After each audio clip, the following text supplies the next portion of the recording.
Today I'm going to show you exactly how to make my bone broth. These are bones that we got from our quarter of a cow. So we get our quarter of a cow from a friend who lives in northern Ohio, and so we'll drive about twice a year to get a quarter of a cow for our family. We eat a lot of red meat, but I would say probably only 2 or 3 times a week. And I always ask her to save the bones for me because that's one of the things that gets a lot of nutrients into our diet without costing any extra. Some butchers will even just throw these bones away, which is so crazy to me. So first I start with my bones, either frozen or roasted. Personally, I like to keep them frozen because it's just easier and it's one less step. Then I fill the water all the way up to the max that the pressure cooker can take. This is homemade apple cider vinegar. I'll pour in about 1/4 of a cup of apple cider vinegar. That'll help break down the bones a little bit. And last year was my first year making apple cider vinegar myself, and I made it in the fall when I did all of the apple sauces, apple butters, and canning of other apple products. So using those peels and cores to make vinegar was just a great next step. Sorry, you can hear the baby in the background as I record this.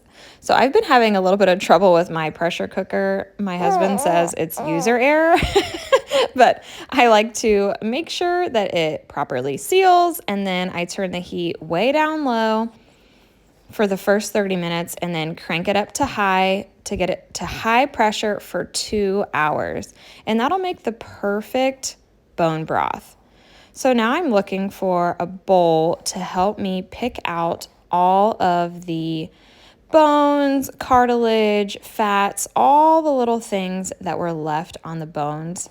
And I like to personally use these big, giant jars. Some people like to use smaller jars. If you plan on maybe drinking it like a jar per day, then that might be the easiest way to do it, using a smaller jar. But I like to use these big jars because we use it so quickly that there's no way that it's going to go bad in one of these big jars. So here I decided to get a bigger bowl because I realized that that small bowl is just a little too small. Take the lid off and be careful. Make sure you've got all the steam out before you take the lid off. And then you'll just see that I'm using tongs to pick out all of the bones, all of the cartilage, all the meat. These jars I got from a yard sale. And I know I even got a few from my grandpa's house, and I think I've purchased a few from the store, got a couple from friends. You know, everyone knows that I like to use these jars, so they'll give them to me whenever they think of it. You can see the baby in the background completely destroying my cabinets, but sometimes mom has just got to do some work and baby just has to destroy the house, and that's okay. So now I'll set the bowl of bones aside. They actually look like they have a lot of stuff still left on them, and the bones are still pretty solid. So I will probably put these in the freezer and do a second round of broth with them. You can tell if the bone is easy to smash, then that means the bone is basically spent and you've got all the nutrients out of it.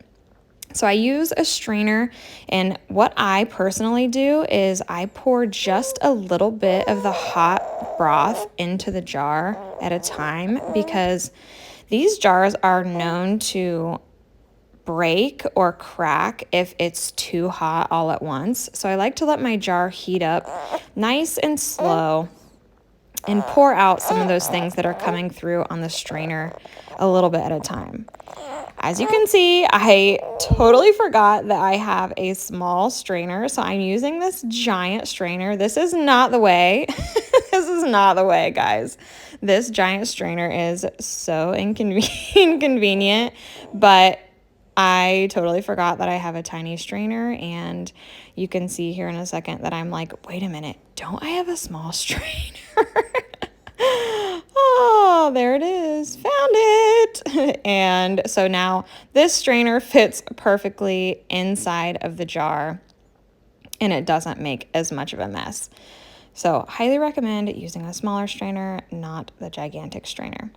So I'll pour all of this into the jars, and as you can see, that jar there on the right is starting to separate the fat from the beef onto the top of the liquid, that's gonna actually solidify, and you're gonna be able to either pull it off and use it or pull it off and throw it away if you don't like a fatty bone broth. Sometimes, depending on how I feel, I'll just heat it and use the fat in the broth as well.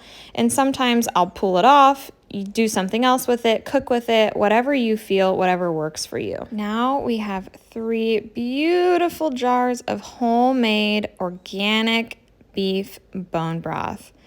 And this was all from bones that the butcher was just gonna throw away. Pretty crazy, right? If I was gonna have a cup every day, this would probably last me about 4 or 5 days. Like and subscribe to see how we use it.